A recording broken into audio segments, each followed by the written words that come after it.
What is up, guys? Welcome to your 21st Java game development tutorial, and in the next probably tutorial or two we're going to be building our run, movie loop, and draw methods, and these are going to be a little different from before, so make sure you just don't skip over these. And this run method is pretty much the main method called from main. So remember, in main we had this method b.run, and it's underlined because we didn't build it yet, so let's go ahead and build it.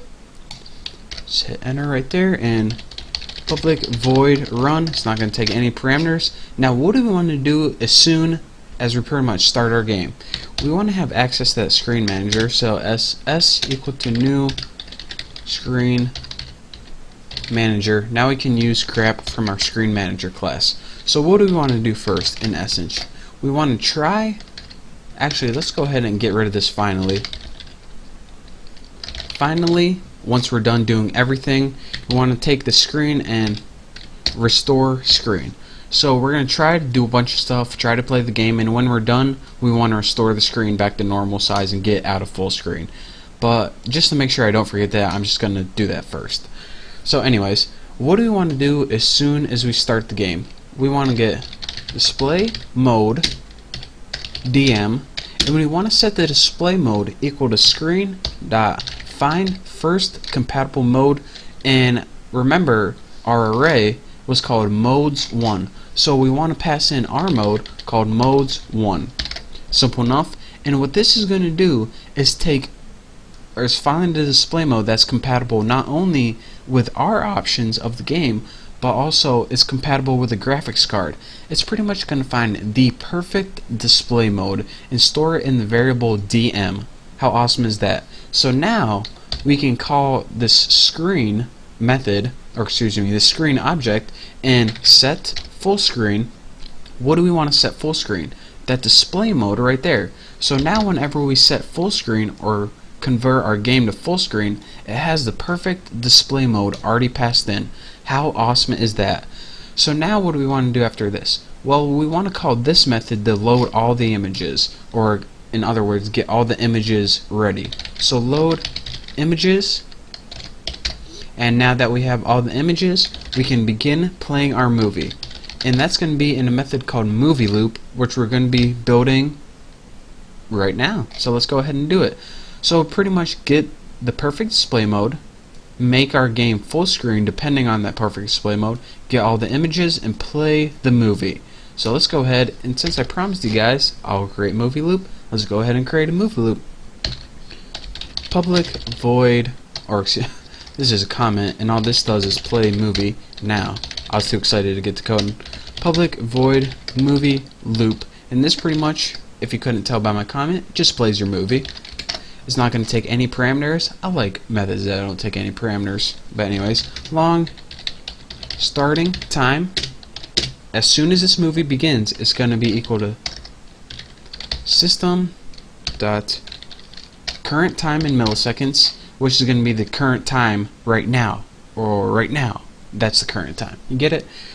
Long cumulative time equal starting. Oh man, I thought it would pop up. Starting time. Since at the beginning the cumulative time is going to be equal to 0, and at the beginning it's going to be equal to 0. Bam, I explained this all before. While the cumulative time minus starting time is less than 5,000, and remember this is 5 seconds, we're going to keep increasing the cumulative time. This is the time that's going to be keep adding and adding to this. So eventually once this gets above 5,000, this equation is going to return false. That's when we exit. But this is pretty much what I'm going to code in here. This movie lasts for 5 seconds. If you want to make it for 6 seconds, type 6,000 since they're milliseconds, which is a thousandth of the second. Anytime. Anyways, long time passed. There we go. Move my cursor out of the way. Next, we need a variable to calculate the time passed. Now, system dot current time milliseconds minus the cumulative time. This will give you the time that has passed. And if you don't understand what I'm doing, then watch my last couple tutorials. I explained it a lot better in here. And now that we got the time that passed, add it to the cumulative time, because remember, if we don't keep adding this, then our animation is just going to play forever. Time passed, and now after that we just need to update it. So a dot update according to time passed right there. And that's why we really needed to figure out not only to add a cumulative time, but also our update method in animation. If I can find it, star update. It takes a parameter of time that has passed. So, and this is just so it knows when to go from one scene to the next. So that's why we needed to pass that into there. So now, inside the movie loop method still, we need to draw and update the screen. Because, I mean, come on, we just don't want to look at the whole thing at the same time. So, first, let's go ahead and get our graphics object. So, graphics 2D, what did I just do? Did I like, whoa, freaky. Graphics 2D, and we'll just call it G, and set this equal to s dot get graphics, just like that. And remember, this is when everything starts coming together. In my screen manager, I made a method called get graphics right here, and now we don't have to type all this crap. It already knows to set it equal to this right here, get drawing graphics. So how easy is that? This is gonna uncomplicate things so much.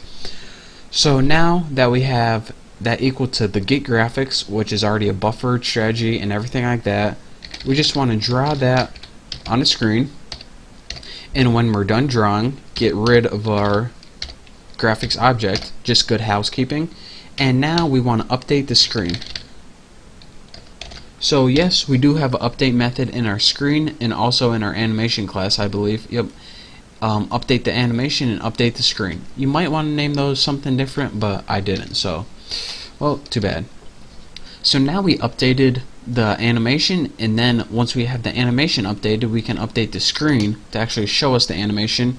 And after all of that, that was a lot of work for our CPU to do, so let's just put it to bed for a little bit. Try thread dot sleep, and you want to probably sleep for like 20 milliseconds. That looks like a good time. And if you can't sleep for some reason, exception ex, you always want to try and catch stuff when you're working with threads. Right there. So try to sleep. If you can't, then catch your exception.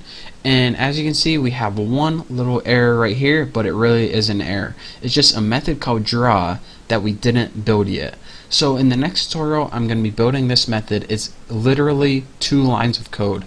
So that's what we're going to be doing in the next tutorial, and I'm also going to be reviewing one last time how this whole entire program works. So I mean, we got one more tutorial to go, and we finally get to see our animation. And this, unlike the animation before, is going to be perfect, flawless, no flicker or anything. So thank you guys for watching my 20th tutorial. Don't forget to subscribe, and I'll see you next time.